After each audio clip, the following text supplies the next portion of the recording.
वंदे मातरम कर्मचारी साथियों, एफएमएस 3.0 से संबंधित बहुत ही महत्वपूर्ण जानकारी आपके साथ साझा कर रहा हूं। जैसे कि आपको पता है, आज 23 दिसंबर हो चुकी है और दिसंबर माह की सैलरी बिल है वो ऑटो प्रोसेस हो चुके हैं।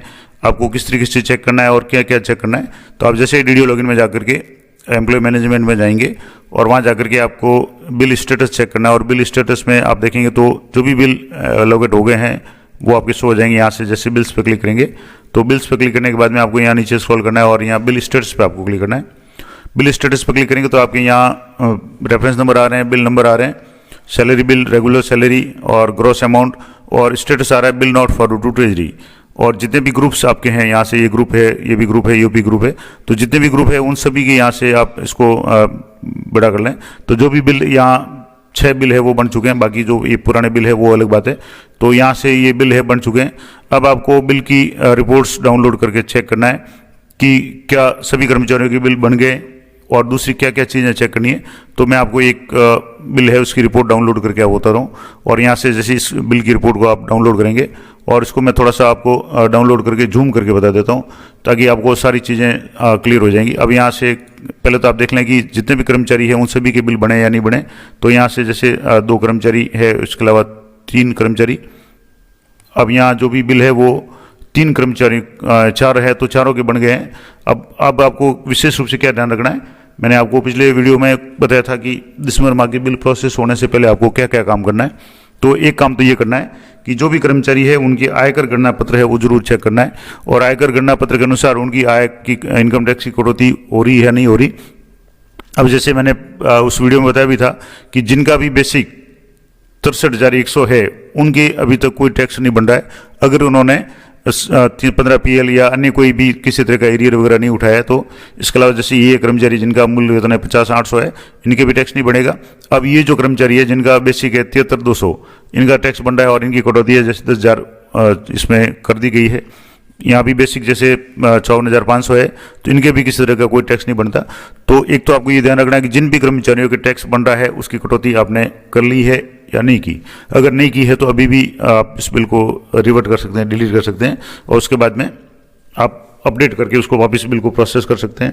तो अब इसके लिए मैंने पूरा प्रोसेस आपको बताया था कि आप वीडियो लॉगिन में जाकर के RITMS Rajasthan integrated tax management system में जाकर के प्रत्येक कर्मचारी की डिटेल्स चेक कर सकते हैं कि उनके कितना टैक्स बन रहा है, अब तक कितना टैक्स कट गया दिसंबर की सैलरी से पहले यानी नवंबर की सैलरी तक, और कितने टैक्स की कटौती करनी है।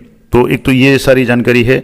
दूसरा है SI के संबंध में मैंने बताया था कि SI में भी जिन कर्मचारियों की सेवानिवृत्ति आगामी साल में है तो उनकी जो भी SI की पॉलिसी है वो लगभग 1 अप्रैल 2026 को मैच्योर हो जाएगी। तो उससे 3 महीने पहले यानी आप नवंबर तक ने आप SI की कटौती कर ली, दिसंबर जनवरी से आप इसकी कटौती है वो बंद कर सकते हैं। तो वो भी अगर आपने बंद की है तो जरूर चेक कर लें कि SI की कटौती बंद हुई या नहीं हुई, क्योंकि यहाँ जैसे आप देख रहे हैं कि SI प्रीमियम 7 जा रहे हैं या SI प्रीमियम 5 जा रहे हैं, इस तरीके से SI ये लोन है और SI प्रीमियम यहाँ 5 जा रहे हैं। तो एक आप ये भी जरूर चेक कर लें कि जो SI की कटौती है, अगर कोई कर्मचारी आगामी दिनों में रिटायरमेंट होने वाला है तो उसकी कटौती बंद की या नहीं की।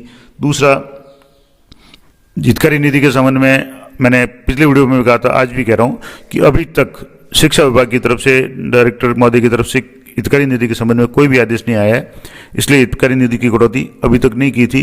अब ये एक तरह से कह सकते हैं अगर आप चाहें तो करें, लेकिन इस तरह का अभी तक कोई आदेश नहीं आया है। अगर कोई आदेश आता है तो अभी भी आपके पास टाइम है, और मैं हमेशा कहता हूं कि आप बिल फॉरवर्ड करने में जल्दबाजी नहीं करें। आप जैसे आज 23 तारीख को बिल प्रोसेस हुए, आप 23 को भी भेजेंगे तो भी आपकी सैलरी है 1 जनवरी को ही मिलेगी, इसलिए आप आराम से 2-3 दिन वेट करें। अगर कोई डायरेक्ट महोदय का आदेश आ जाता है हितकारी निधि के संबंध में तो उसी के अनुसार आपको निर्णय लेना है। अब इसमें मैंने पिछले वीडियो में बताया था कि 2 तरह के आदेश आ सकते हैं, या तो हो सकता है कि सभी के लिए अनिवार्य हो, तब तो आपको कटौती करनी है। जो भी राजपत्रित है उनके लिए 500 रुपये, और नॉन राजपत्रित यानी अराजपत्रित जो भी है उनके लिए 250 रुपये। और अगर ये आता है कि कर्मचारी की इच्छा पे यानी स्वैच्छिक कटौती करनी है तो फिर आप जो भी कर्मचारी कटौती नहीं करवाना चाहते उनसे एक एप्लीकेशन लेकर के बाकी जो भी करवाना चाहते हैं उनकी कटौती आप कर करके बिल को दोबारा कर सकते हैं। और बिल को एक बार डिलीट कर दें, उसके बाद में पहले कटौती कर लें, उसके बाद में बिल नया जनरेट हाथों हाथ हो जाता है, कोई इशू नहीं है। तो ये हितकारी निधि के संबंध में बात होगी। इसके अलावा अभी भी किसी कर्मचारी का इसी दौरान स्थायीकरण हुआ है, MACP लगी है और आपने उसका बेसिक वगैरह चेंज किया है तो वो भी आप जरूर चेक कर लें कि बेसिक चेंज हुआ है, वो बढ़ी हुई सैलरी शो हो रही है या कम हो रही है। तो जैसा भी है आप जरूर चेक कर लें। इसके अलावा हितग्राही निधि का मैंने बता दिया, जीपीएफ एसआई के संबंध में बता दिया कि अगर कोई कर्मचारी रिटायर्ड होने वाले हैं तो उनको अपने हिसाब से देख लेना है। और सबसे बड़ी बात, आपको इनकम टैक्स की कटौती जरूर चेक करनी है कि इनकम टैक्स की कटौती सही तरीके से हुई या नहीं हुई। तो ये थी संपूर्ण जानकारी कि दिसंबर माह के सैलरी बिल है ऑटो प्रोसेस हो चुके हैं। अब एम्प्लॉय अपने लेवल पे भी चेक कर सकते हैं कि आप अपने पास में या तो ईएसएस में जाकर के चेक कर सकते हैं, या अब अगर आपने मोबाइल में IFMS 3.0 ऐप लिया हुआ है तो वहाँ जाकर के इस महीने की सैलरी या सैलरी जो डिटेल्स है, पे डिटेल्स है, उसमें जाकर के चेक कर सकते हैं कि आपकी बेसिक DA HRA और अन्य डिडक्शंस है वो सही तरीके से शो हो रही है कि नहीं हो रही। मान लो अगर आपके इनकम टैक्स की कटौती बंद है तो आपके टैक्स की कटौती शो नहीं होनी चाहिए। अगर आपके टैक्स की कटौती शो हो रही है इसका मतलब आपका इनकम टैक्स अभी भी चालू है। तो आपने अगर बंद करने का कहा हुआ है तो आप अपने DDO महोदय से कह दें ताकि वो बिल को रिवर्ट करके वापस नया बिल है वो बना सके। तो ये संपूर्ण जानकारी मैंने आपको बता दी कि दिसंबर माह के सैलरी बिल प्रोसेस होने के बाद आपको क्या क्या चीज़ें चेक करनी है, और सारी चीज़ें चेक करने के बाद में, आश्वस्त होने के बाद में, खास करके शिक्षा विभाग के जो भी कर्मचारी है वो मेरी राय ये रहेगी कि आप 2-3 दिन इंतजार करें जब तक कोई भी ऑथेंटिक आदेश नहीं आता हितग्राही निधि के संबंध में। बिल फॉरवर्ड करने की जल्दबाजी नहीं करें क्योंकि बहुत समय है, अभी 23 तारीख है आज, और उसके बाद में 7 दिन तो इसी है, और 1 तारीख से पहले है कभी भी आपकी बिल है वो सैलरी जमा नहीं होती है। तो आप जल्दबाजी नहीं करें। तो ये थी संपूर्ण जानकारी, आशा करता हूँ आपके लिए उपयोगी रहेगी। इस तरह की लेटेस्ट और अपडेटेड जानकारी के लिए चैनल पर बने रहें। मिलते हैं नेक्स्ट वीडियो में, तब तक जय हिंद, जय भारत।